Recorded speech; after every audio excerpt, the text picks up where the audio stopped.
Justice, demanding justice for what happened here 2 months ago. We were here 2 months ago when ICE agents surrounded this elementary school and detained parents, dropping their kids off in the morning, trapping parents in the school, too afraid to come outside. And they had the tenacity, they had the gall to say, we don't need a warrant to be here. Boo. Boo. This isn't against the law. But we showed them differently, right? Yes! Woo! 6 weeks ago, Congressman Luis Gutierrez came to Detroit because of you. Yes. Because of this community fighting back. Was anyone there with Congressman Gutierrez? Yes! So here's where we're at today. ICE told us that they were going to have an investigation, that they were going to tell us what happened and give us answers in 30 days. How many days ago was that? Too many. Any guesses? 60? 90. 70 days Wow. since ICE promised us a 30-day investigation. Are you tired of waiting? Yes! Tired of waiting? Yes! When do we want it? Now! That's right. Yes. Now this isn't just about what happened here at the school. This is about a pattern of abuse. That's right. Yes. That's right. Families are being raided without warrants. Yes. Yes! Children being used as bait to lure their parents out. U.S. citizens waking up with ICE agents in their home demanding their papers. Is that right? No. We want that in Michigan? No. We want that in Detroit? No. I didn't think so. Now, today, we're going to take it up a level. We're going to take it up a level with Congressman Conyers and Congressman Clark, who are here to support us. Downstairs, they're going to help us demand answers and demand accountability.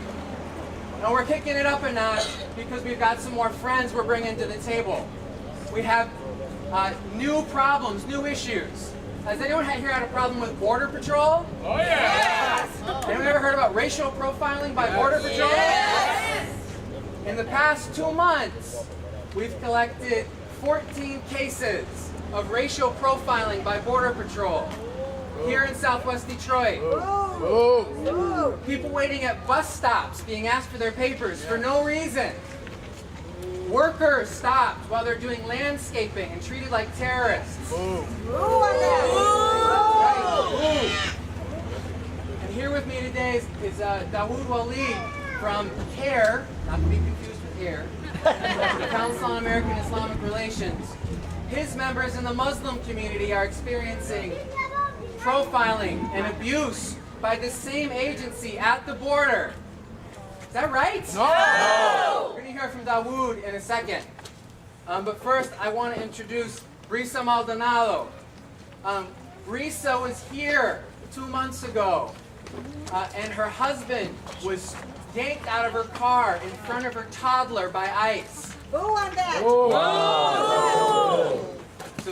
Brisa, we want to give Brisa a chance to tell her story today. Who's here with Brisa?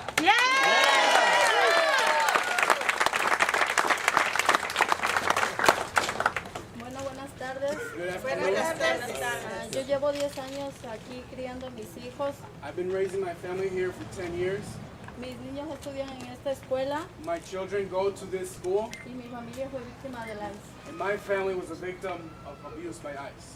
En la mañana del 31 de marzo On the morning of March 31st, arreglé a los niños como de costumbre I got the children ready like any other morning. y mi esposo se iba a ir a trabajar, pero le avisaron que entraría más tarde y decidió acompañarnos. My husband was supposed to go to work, but they let him know he was going to come in early, so he went with us to drop off the kids at school. Dejamos a los niños y nos fuimos rumbo a la casa, nada más que no tomamos mucha importancia a los carros que vimos.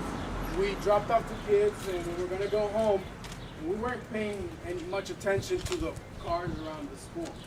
Vimos a un Charger negro en la esquina de la Ridge But we y did Campbell. see a black Charger on that corner of Rich and Campbell, y una camioneta negra en la Wesson y Rich.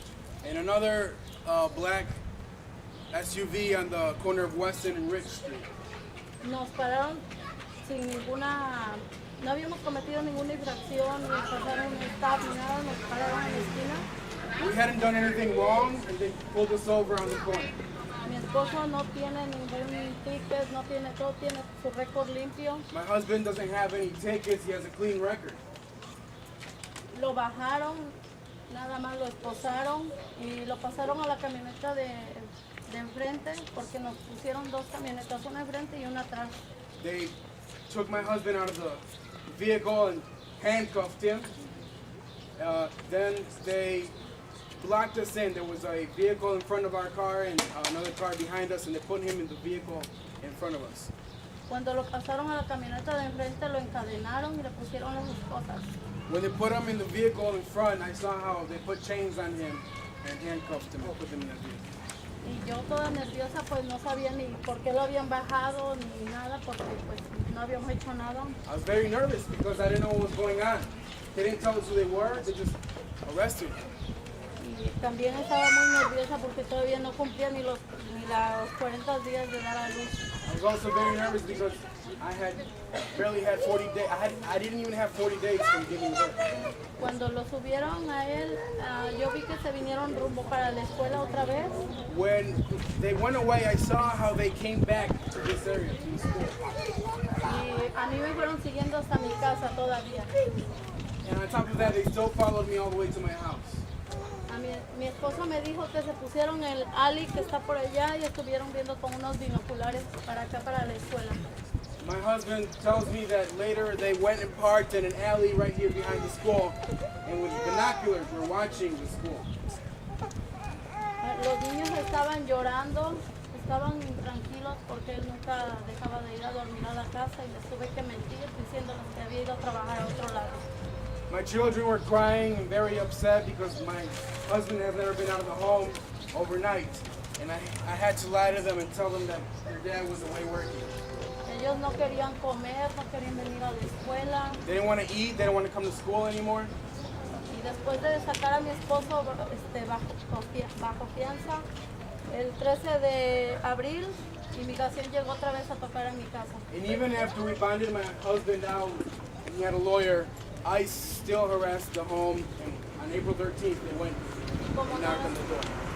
Y como no les abrí, fueron a ver al señor que pagó la fianza. And since I didn't open the door, then they went to the person who paid the bond. Nos fueron a ver a pesar de tener una abogada. They went looking for him even after he had a lawyer. Y hasta ahorita, pues gracias a Dios y gracias al congresista John Conyers y a todos por el esfuerzo que hicieron y por ayudarnos. Muchas gracias.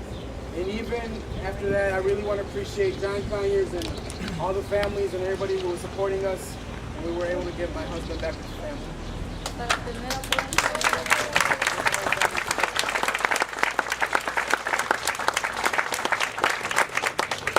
Desde entonces ya soy miembro de la Alianza de los Derechos de Inmigrantes y estoy más activa educando a la comunidad de nuestros derechos para que no suceda a otras personas lo que me sucedió por no saber los derechos. Se cometen muchos abusos por las autoridades y esto tiene que parar ahora. After this, I've been a member, an active member in the Alliance for Immigrants' Rights, educating my community about their rights because when people don't know their rights, authorities take advantage and abuse of their power. Gracias por escuchar mis palabras. Thank you for listening.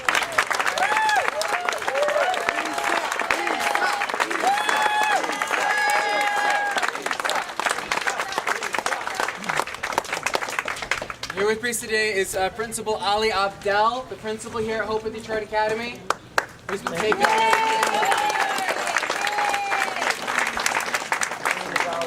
I'm the principal of Hope of Detroit Academy, and I want to echo what Mr. Ryan Bates said. Thank you guys so much for coming out today, supporting Hope of Detroit Academy, our families, and this terrible abuse that's going on in our community. And as they say, strength is in numbers, and we'll show them who's right, and they won't bother us anymore, hopefully. Thank you guys so much.